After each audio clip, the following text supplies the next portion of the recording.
is the part where, again, I would normally start by saying good afternoon and thanking you for being here, but under these circumstances, I'll just give you a minute to start your live streams or do whatever you need to do. And while you're doing that, my name is Chief Sean Barnes, S-H-O-N-B-A-R-N-E-S. I'm currently the Chief of Police for the Madison Police Department. I'll be providing a brief update of the school shooting that we had today in Madison. There is some information that we're not going to release because it's still an ever-evolving situation. You'll hear from some of our representatives from our city and from our county. And behind me are a lot of people who came together today to make sure that the day ended well and that everyone else was safe. So with that being said, I'll go ahead and start my remarks. Today truly is a sad day for Madison and for our country. It is a day that I believe will live in our collective minds for a very, very long time. Here are the details. Today at 10:57 a.m., our team was called to the Abundant Life Christian School in reference to an active shooter. We know that 3 people are dead, including the suspect shooter. We know that the suspect shooter was a teenage student who attended the school. At this time, we're not releasing the age or gender of the student or any other identifying remarks about the student. 2 other people have died. That died were a teacher and a teenage student. 6 other people were injured. 2 students are now in critical condition in the hospital, and these injuries are considered life-threatening injuries. 4 students are also at other area hospitals with non-life-threatening injuries. But these are just the physical injuries that we know about. We know that this was the middle of the day of a school day, and so there will be other injuries that we'll have to face for a very, very long time. And we're going to do everything we can as a community to heal those injuries as well. Many of you have asked me about the why of this. Why did this happen? What do we know? What was the motivation? I do not know. But I will tell you this, our detectives are working hard in the investigative process to find out as many answers as we can so that we can further prevent these things from happening, not only in this community, but in other communities around our country. I think we can all agree that enough is enough, and we have to come together to do everything we can to support our students, to prevent press conferences like these from happening again and again and again. The school building itself is clear. We have cleared the school. There's no other threats or danger to the community. We're in the process now of what we call reunification. And what that simply means is making sure that every student that was in the school is present and accounted for and returned to their loved ones. This usually takes a while, but we have practiced, unfortunately, and practice, and that's why we're able to reunify students with their parents within hours of a school shooting. The reunification is taking place at the Dean Clinic on Stoughton Road, and I certainly thank them for their help. Again, we need our public to find an alternate route. If that is your normal way home as we get closer to the end of the day, please be patient or find another route home. We're currently processing the scene. We're interviewing those who may have been witnesses, and we're obtaining search warrants to get additional information.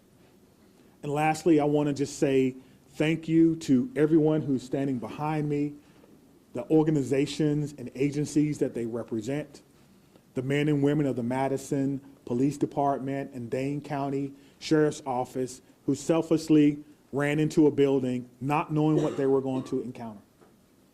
Many of you know this about me, but I started my professional career, if you will, as a public school teacher back in 1997. And I taught public school for 4 years. It was one of the greatest joys of my life before becoming a police officer. And I can tell you what a special place our schools are. With that being said, we owe it to our community to do everything possible to ensure that it's not only a special place, but a safe place as well. And we're going to continue to do that.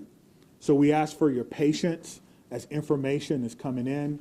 We will do the best that we can to bring you accurate and timely information, but we want to make sure that our public knows that we're working extremely hard on this particular incident. There are a lot of people involved, and certainly we're going to come together as a community. I'd like to bring up at this time Police Fire Chief Chris Carver. Thank you, Chief Barnes. Before I start, the only thing I can say is this is not a place that any fire chief or any one of us would ever want to be, and I can't believe I'm standing here today talking about this incident.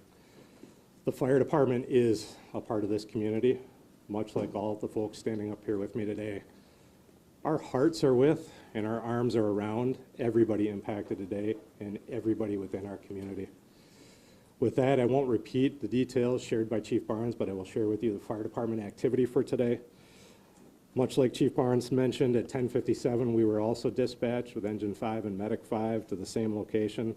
Throughout the course of the incident, we responded with 5 engine companies, 4 ladder companies, 15 ambulances. I would like to take a moment and share our gratitude for our county partners throughout a multitude of EMS and fire agencies that joined us in the response today. We also had 11 off-duty chief officers that came in on this response, so it was a tremendous response from the fire department. We transported 4 patients to St. Mary's. We transported 3 patients to the University of Wisconsin hospitals. On the arrival of our crews, I can say my gratitude to our membership for what they did and their selfless actions today. It's hard for me to place into words what they ran into as well. They did that immediately, they did that selflessly, and within a course of 15 minutes from the first transport to the last transport, all the patients were on their way to the hospital. So to our membership within the Madison Fire Department and within all the emergency services, my gratitude, my recognition of the work that goes into this, the training that went into this, that again, we had hoped we would never have to put into practice. One more time on behalf of the Madison Fire Department, our hearts are with you, our arms are around you, and we will be with you throughout the duration of this. So at this point, I'll step aside, turn it over to the mayor. Thank you, Chiefs, both of you. This is an incredibly sad day for our community. As you've heard, there is no danger to the community at this time, but our entire community has been impacted by this tragic incident. On behalf of the Common Council and the City of Madison staff, I want to offer our heartfelt condolences to the victims and families and to the whole Abundant Life community. Our focus now is on supporting them and supporting the victims and their families. And we will continue to do that through the coming days and weeks. I also want to thank our first responders, the police, fire, the medical staff, for their quick action and their life-saving efforts. As you've heard already, this is a whole of government response. It is not just police and fire. It is not just City of Madison. We have folks from all around the county. We have folks from multiple agencies engaged in both the initial immediate response and the ongoing support, and will be engaged for days and weeks to come. I also want to thank the White House and the governor and others in the federal government and state government for reaching out to offer their support and help. We will be drawing on resources as needed going forward. But the most important thing right now is to make sure that we are centering the victims and their families, and that we are doing whatever we can to support them and to help them heal, and to lift our entire community up through this difficult incident. I am on record that I think we need to do better in our country and our community to prevent gun violence. And I hoped that this day would never come in Madison. It is not something that any mayor, any fire chief, any police chief, any person in public office ever wants to have to deal with. And so I will ask our entire community and our entire country to do whatever we can to make sure that no public official ever has to stand in this position again. And now I'll invite the county executive to the podium. Good afternoon, everyone. Today, our community is reeling from the heartbreaking and senseless tragedies at Abundant Life Christian School in Madison. As a mom who received a text from her son at a high school here in the city of Madison wondering if he was safe, I can tell you, this hits you in the gut. Our community is better than this. Our country is better than this. Cannot continue. My heart goes out to the victims and their families and the students and the educators, and the list goes on and on. Every one of us is affected by this unimaginable and unacceptable violence that has hit our community today. School community. The Sheriff's Department, the Department of Emergency Management, Department of Human Services have all been on the front lines. My phone has been ringing from people across our state and our nation asking what it is that they can do to help our community. And right now, it is our time to be committed to supporting this school, these students, and these families, and our first responders who went into that building during this devastating time. We must work closely with our law enforcement officers and first responders, mental health professionals, community leaders, and policymakers to ensure that we are taking care of one another. No community should ever have to endure such a tragedy.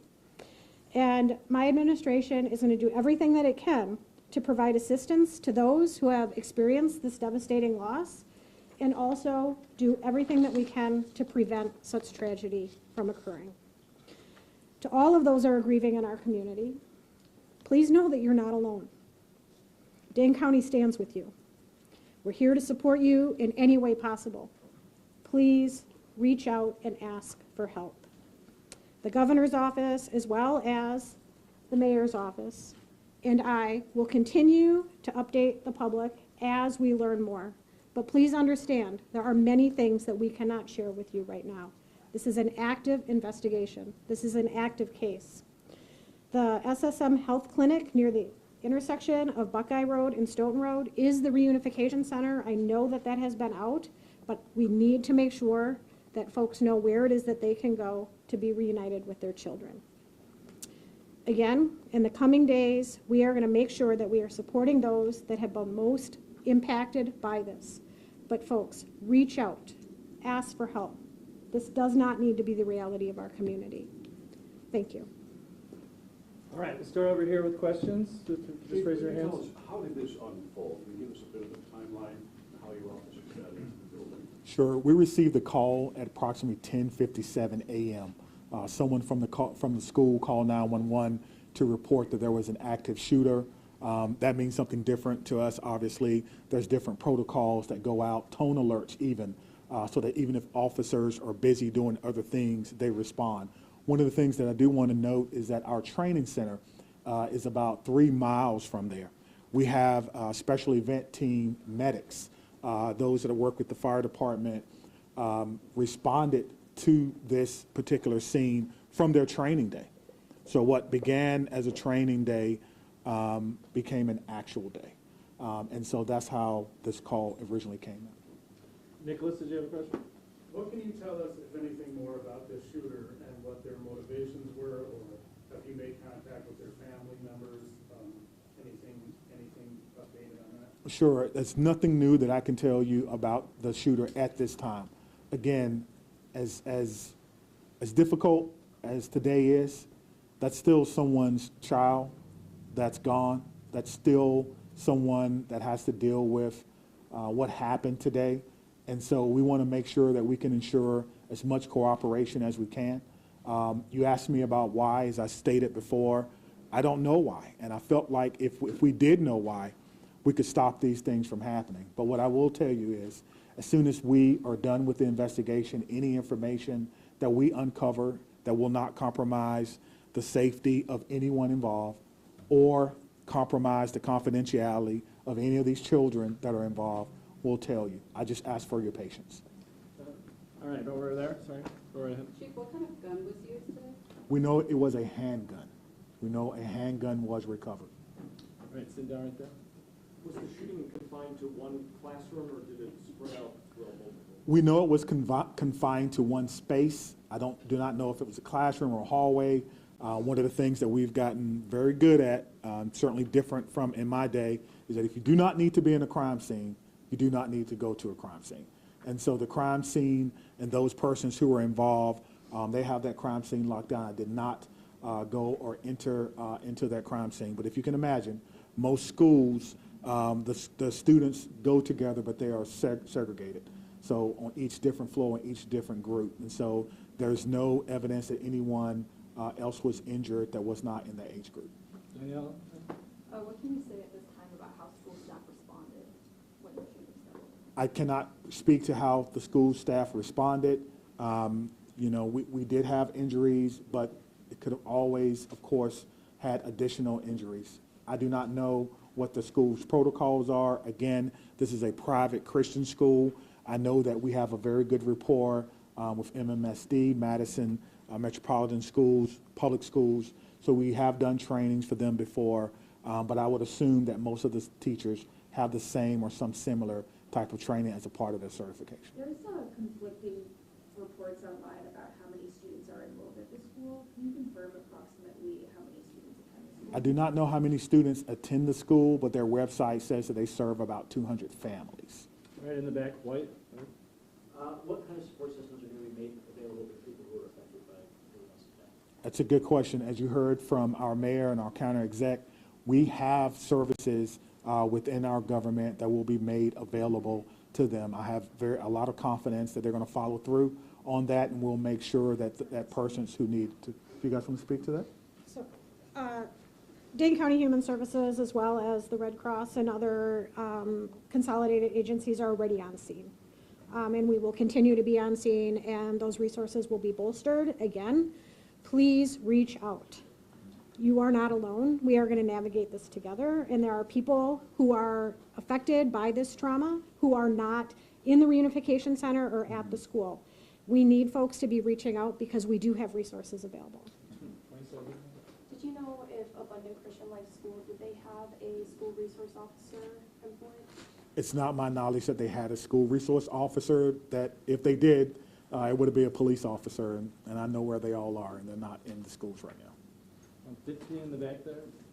So in terms of witnesses that you mentioned about investigation, what is that looking like, and how many Sure. witnesses are you guys speaking of? Sure. So the detectives will talk to anyone who may have seen this particular event unfold, anyone that may have been unfortunate to hear something.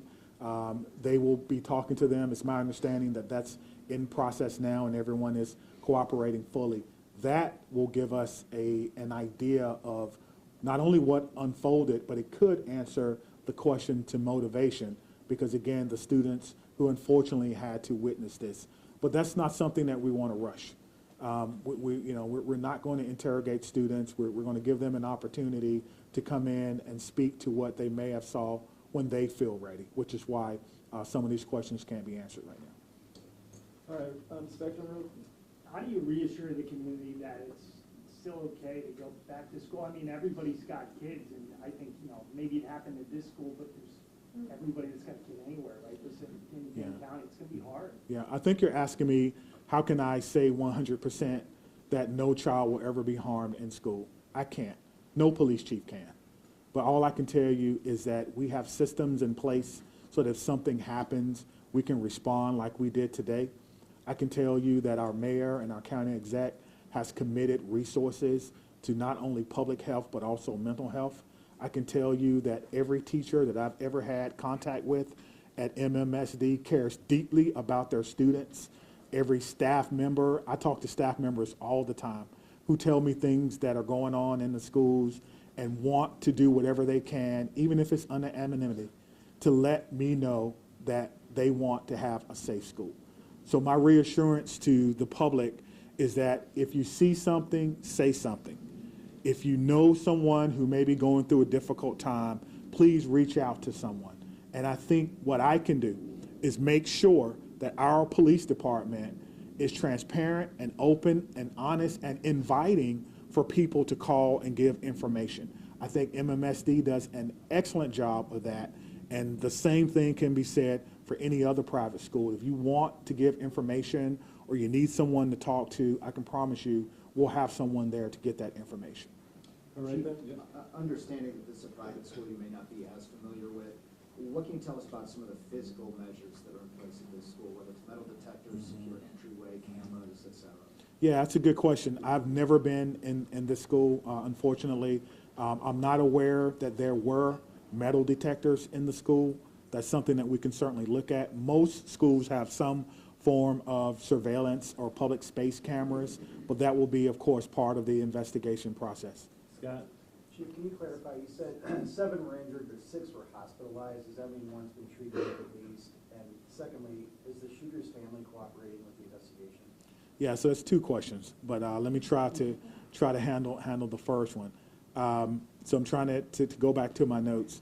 So we do know that 1 person was pronounced at the scene, and so that may be the 7th person. But we can get you all that information just when we're done. I'll have my PIO give that to you so you can report it accurately. And what was your second question? Is the shooter's family cooperating? At this time, yes. So you have made contact with the shooter's family? We have. And what were the steps to do that? It's through the investigative process. Okay. Lauren? Is the shooter's home being searched? We've got some information about that is ongoing.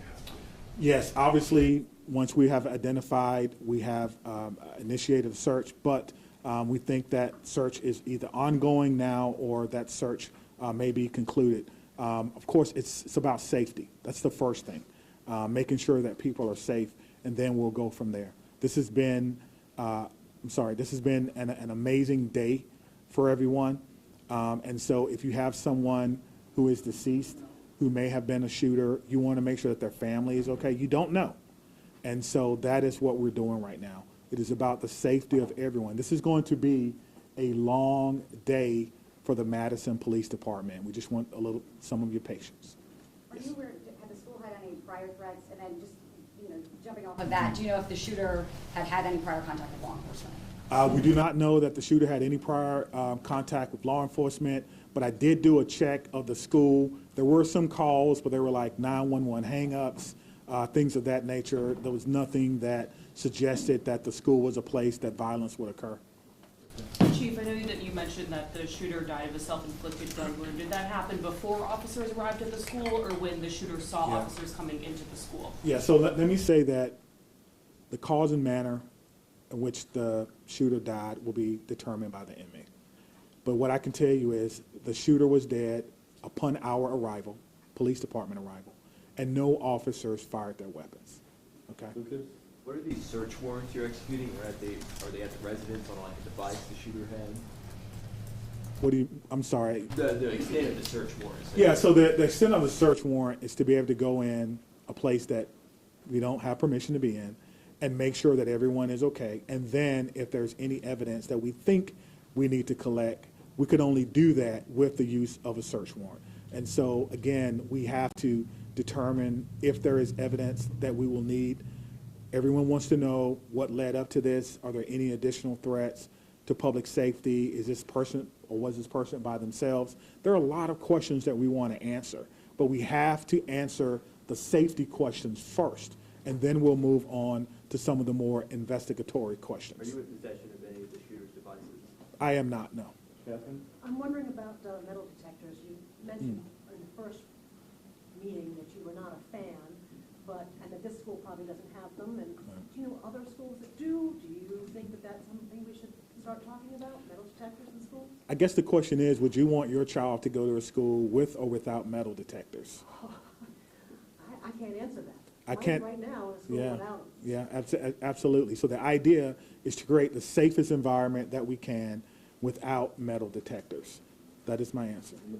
Chief, this was a shooting at a Christian school right before the Christmas holiday. Can you address the impact of that? And is the Christmas holiday at all, in your belief, related to as a motivation for the shooting? Yeah, so to the question of motivation, we don't know why, but to the question of so close to Christmas, we have a lot of people going to be impacted. If it's a Christian school, then obviously our holidays, our Christian holidays are very important to the students, very important. It's a time for family. Students probably getting ready to go out on break, and now the break will be a little less about celebrating Christmas than more about celebrating perhaps friends and loved ones and staff members who perhaps lost their life. That's why I'm asking everyone to, of course, keep Abundant Life Christian School in your thoughts and in your prayers, and we'll get a couple more, okay? Okay, real quick, Phoebe. So it's a private school that takes public money through the voucher system. So what has this revealed about maybe gaps in security or training for staff? Mm-hmm. Is that something you're thinking about whether schools that are private that take public money need to be, kind of on par with public schools when it comes to safety? Well, what I'm telling you is that in 1997, I began my professional career as a public school teacher. I taught history for 4 years before becoming a police officer. So I did not get far enough to take courses in administration and budgeting of schools. I don't know what governs private schools, if they receive money, where that comes from. That would probably be a question that you would probably need to ask someone who's more intimately involved in the school system and what their requirements are if they do receive that. But you could probably compare what has happened or what goes on, their security measures, with the security measures of any school in MMSD, and then that may give you your answer. That's a very... Just one very quick follow-up. As you know, there has been some criticism to other law departments and their response to these school shooting incidents, particularly involving. How did that inform your game plan today, and how quickly were your officers able to get into the school? What were they told to do? Sure. We train on this, as I spoke about earlier. When officers arrive on the scene, they immediately go in, which we did in this case, stop the threat, stop the killing, find the killer. That's how we train, and that's exactly what we did today. There's no waiting. There's no coordination of who's in charge. Everyone knows exactly what to do. I spoke about this earlier. We train on this constantly. Our commanders, including the fire chief and I, was in a commander's training less than 2 weeks ago, going over this exact same scenario for another fictional location. And so all of that came into play today, and our officers performed extremely well based on their training and based on the expectations that they know exactly what to do. Stop the threat, stop the killing, find the threat. All right, I promise to follow up. Can we just do one more? Hold on, right here. Thank you, all. Yeah.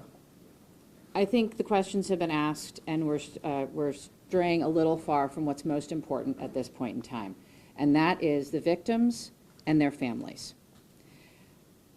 I have 3 things to add. First of all, there is a lot that our community can and will do in the coming days to support the victims and their families, and we will have more information at future briefings. If anyone, and I would urge you all to include this in your stories, if anyone needs mental health support as a result of this incident and the coverage of it, I encourage them to reach out to 988 by phone or text and to get the mental health support that they need. It is incredibly important that we take care of our community in this very difficult time. We all have a role in preventing gun violence. Our entire community needs to be part of the solution here. There are many things that we can do, and we can have those conversations in coming days. But first and foremost, what needs to be the priority for all of us is supporting our young people. And that is where our community's attention needs to turn at this point in time. The police department, the fire department, the city, the county will share additional information about the investigation as it becomes available. But I urge you all to help our community find resources to support their mental health and to find resources to support the victims and families at this time. Thank you all. Where can people go to see your updates? What can you tell them? It'll be on cityofmadison.com. Me, Stephanie, and Cynthia will stick around and answer any other questions, but that's all. Let me say just before I go, because the mayor mentioned that this was a whole of government response. It certainly was, and there's so many people that we want to thank. We cannot thank everyone, but it's also a whole of law enforcement response. Even though we are in different agencies, we all have the same training. And so I want to thank our partners with the FBI who are here with me today, partners with the ATF, Dane County Emergency Management. Of course, we already talked about our fire department. We've got calls from the Attorney General of the United States, Wisconsin State Patrol, our governor's office, State Patrol, Monona, as well as our sheriff's office. I know I may have left someone out, but thank you for how you responded, professionally, quickly, and according to the way that we all trained, and it all came together to ensure that no other persons were hurt. Thank you. Chief, can you just say what time you guys made entry? We just want to nail that detail down. 10:57. That's the time you made Oh, entry. he's right in 1 minute? We'll work on getting that.